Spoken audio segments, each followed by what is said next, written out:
බඩගින්න ප්‍රමුඛ වුණාම අනිත් හැමදේම දෙවෙනි වෙනවලුනේ. ඉතින් අද මට හොඳටම බඩගිනි වෙච්ච දවසක්.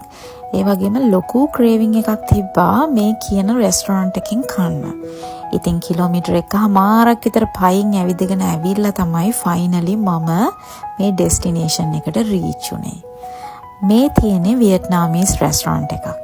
නිව් සයිගෝන් කියලා තමයි මේ රෙස්ටොරන්ට් එකට කියන්නේ. මම එකපාරක් මෙතනට ඇවිල්ලා තියෙනවා.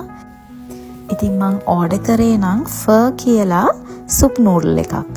මේකේ බීෆ් ස්ලයිසර්ස්, එතකොට බීෆ් මීට් බෝල්ස්, සූප්, ඊට අමතරව ස්ප්‍රවුට්ස් උත් වෙනමම දුන්නා අපිට කැමති නම් ඇඩ් කරගන්න.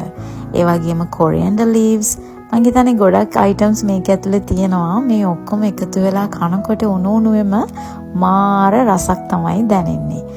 ඇත්තටම කිව්වොත් මම දවස් ගාණක් බලාගෙන හිටියා මේ රෙස්ටොරන්ට් එකට ඇවිල්ලා අනිවාර්යෙන් මේ කියන සුප් එක try කරනවා කියලා. ඉතින් අද ඒ වගේ දවසක්. එහෙනම් ආයි හම්බ වෙනකන් ඔක්කොටම bye bye.